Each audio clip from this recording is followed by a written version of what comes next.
It's Jasmine Nicole, and welcome to Weight with Jazz, a safe space for the obese, the overweight, those who just want to lose weight, and myself to share our weight journeys and a little bit of my life too. Quick recap, I used to be 284 pounds 12 years ago. I lost 115 pounds through intermittent fasting and running. That put me at 175. I chose to pursue the final 40 plus pound weight loss through GLP1 brand medication, Zepbound, and now currently I'm on Tirzepatide compound. So I'm on a 7.5 Tirzepatide compound as a split dose for maintenance because I have reached my goal weight of 130 pounds. So I split my dose and I take 3.75 weekly.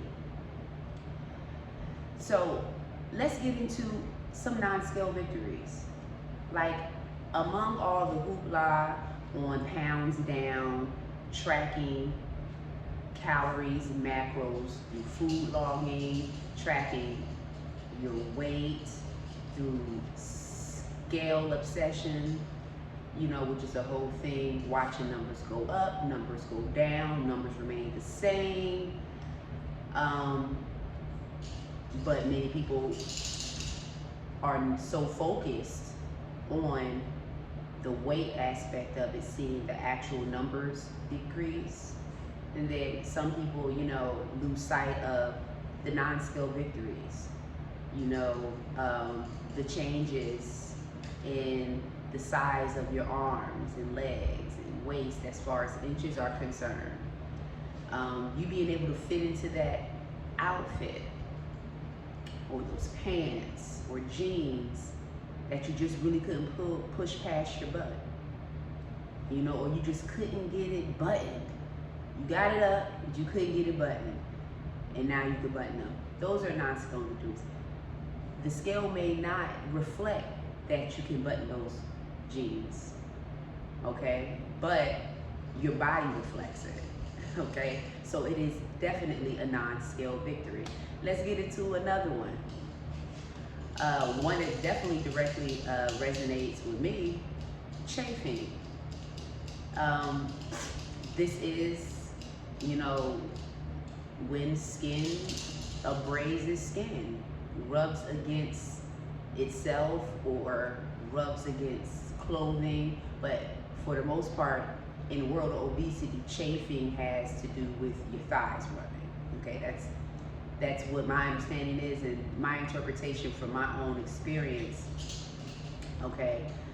I've chafed most of my life since adolescence.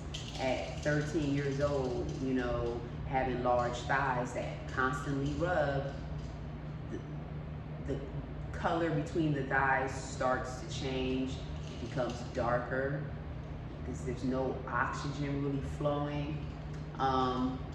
Also, discoloration of your neck.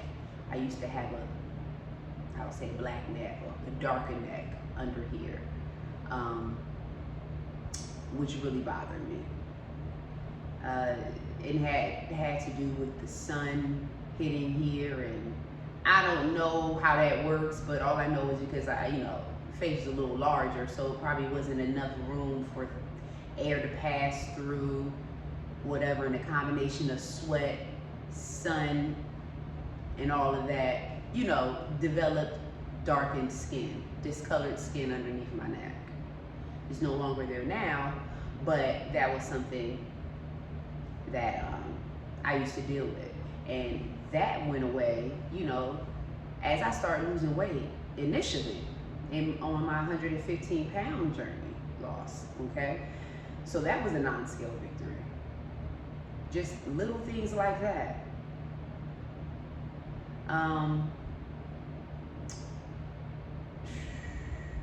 Another non-scale victory. Your arms looking better in clothing. That's a non-scale victory. Yes, of course, in general, overall, the scale reflects your weight loss, your deficit, okay? But sometimes when you lose weight, the scale reflects it, but you don't feel like, or you see a difference in certain areas of your body, right? You like, I done lost here and all that, but like my arms are still chunky. What's going on? It's still tight in this shirt. It's not looking right. And then all of a sudden, your arms appear to look better in clothing now. It's not as snugged. You see your arms are toning up. They're not as jiggly as they were. Non-scale victories. That's not necessarily going to reflect on the scale. Your arms are toning up. That may not reflect the scale. But it is a visual reflection, you know? Man, those, can I think of any more? Those were the key 3 non-scale victories I know that definitely impact me. Throw in some non-scale victories in the comment section because I know there are many. I'm shooting from the dome right now, y'all. So that's pretty much my non-scale victories. But the non-scale victories are in place as just extra encouragement and motivation through your journey, because we put so much heightened focus on the scale, and too much focus on that can really start to mentally mess with you, okay? That's why I don't weigh myself every day. I only weigh myself once a week. I don't want to get into the saga of that, because your body really needs time to fully release and process what you have put into it. There's always going to be fluctuation day by day, but sometimes if you just wait for the end of the week and then weigh yourself, you kind of bypass the aggravation of fluctuating by weighing yourself every day, every other day. To me, that's just like mental agony. I'm like, I'm cool, I'm good, boom. So then I have something to look forward to too, you know? I'm like, yeah, can't wait to see how much I weigh this week, you know, in comparison to last week.